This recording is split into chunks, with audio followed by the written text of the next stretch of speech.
WISU presents Chop It Up the Podcast with Amere and Baylee Chamberlain. Your key to the sports world. Let's get to it. Yes, sir. It's Chop It Up the Podcast, your key to the sports world.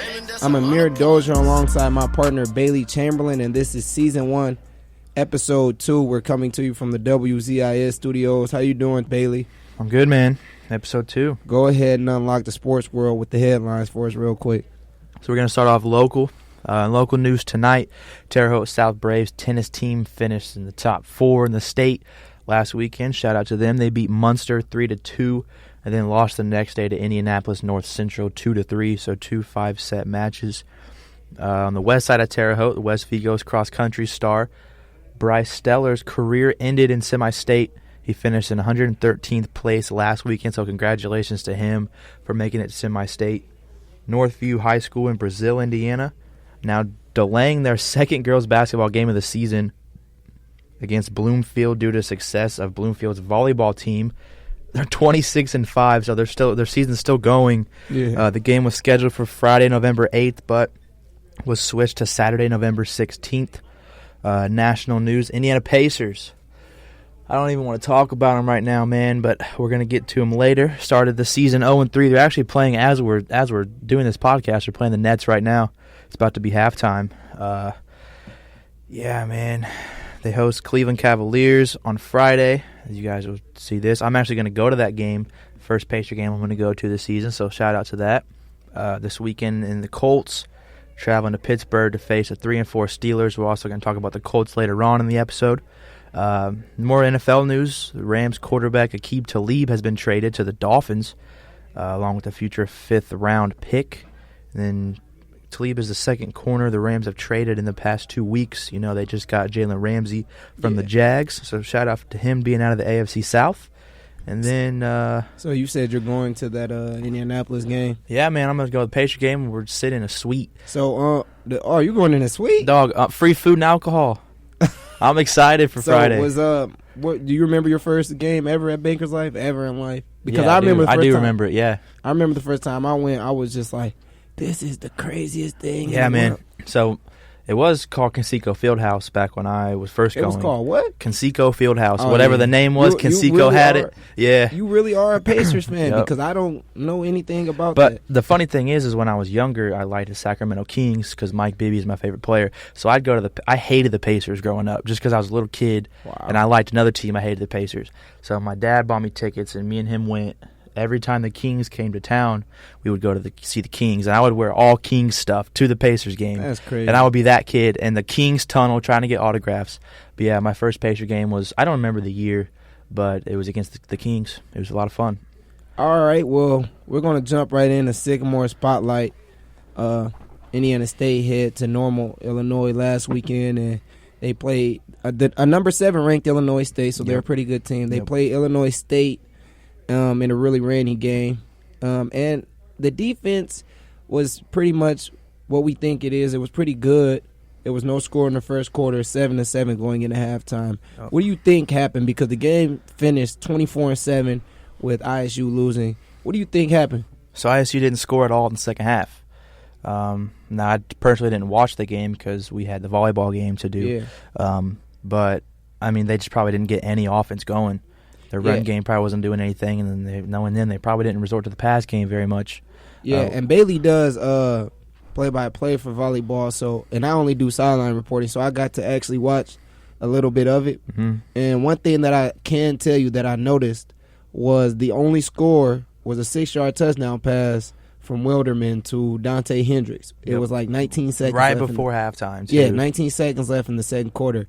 And it's crazy because me and you, and not even just me and you, all the Sycamore fans in general, they've all seen that this team has been a very run-heavy team all season. All year. And you would think that they would change it because it has been getting stopped pretty much lately. Yeah. They only had 79 rushing yards against Illinois State. 70 passing yards, too. So they had less passing yards than run yards in a game.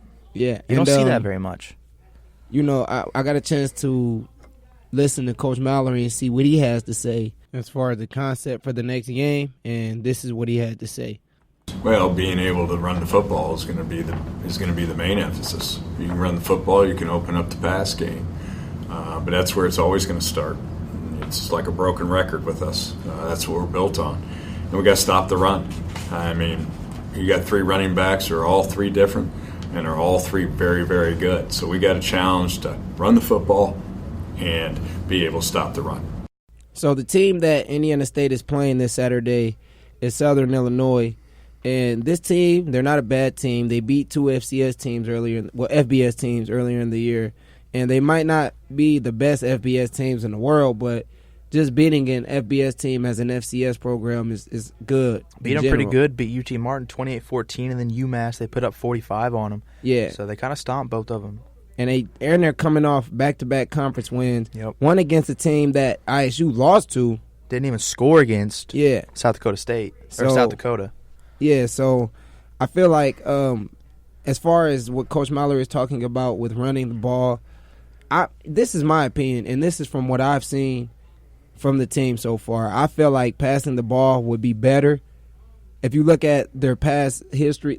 And I feel like he kind of doesn't have the trust in this new quarterback because Boyle, their starting quarterback, he got injured. Yep.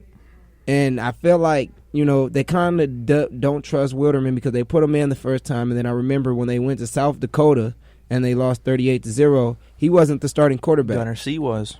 Yeah, so I don't know if he has And the start of the Western Illinois game, Gunner C started as well up until halftime, I think, and then he got injured or something. That's crazy. So I kind of feel like, and I'm not saying that they're a bad running team because I think that they have a good offensive line. Peterson Kerligran is a hell of a running back. Yeah. Titus McCoy, good running back. Nick Sims, Chris Childers, they're good running backs. See, my thing is so we've heard him say in the past they're not going to change their game plan, but as you have to realize that they don't have their star offensive lineman. Isaiah Edwards, he's out for season. They had Mason Fleckler out for 3 weeks. So, your offensive line, those are 2 redshirt seniors. They got replaced by 2 redshirt freshmen. Yeah. So you have to realize that it's not the same offensive line going in, and your running starts with the offensive line. And I don't know if I don't understand why they're so run heavy when they have the talents they have at the wide receiver positions. And it's not even just the receiver position. I think Wilderman isn't a bad quarterback. Not at I think all. he has a decent arm. Yeah. So just that in general. So Southern Illinois, they actually lost last year to Indiana State 29-26. Yep. But it's a different game this year. This is the 57th meeting between the two programs. And it's 28-28 between the two programs. The Sycamores, they evened it up last year with that win. So this game is actually a big game. Both of these teams are trying to break off with the record. So it's going to be a big game, and I think Coach Mallory has to get as far as offensively, they have to get points on the board because the defense is going to handle business. 24-0, that's not bad on the defense hands. It sounds like the offense couldn't score.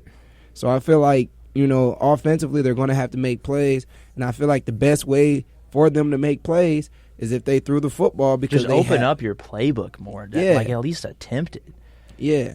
Now, as we're staying in Sycamore Spotlight, we're going to go ahead and talk about ISU Volleyball. They had a pretty competitive weekend last weekend. They played Northern Iowa, and they played Drake. Now, UNI came into Terre Haute 16-8, so they were a good team. They beat ISU earlier in the season. Yep. And they have an All-American on their team that goes by the name of Carly Taylor, who had 12 kills. And you can tell that they're not a bad team at all because head coach Bobby Peterson, after she beat Indiana State, that was her 500th career win. So I feel like it was a pretty hard game for them in general. But they did end up losing, and then they ended up facing Drake, who came, and that was a completely different game. Yeah. 2 more even teams. They were coming into that game. They were the last 2 teams in the conference.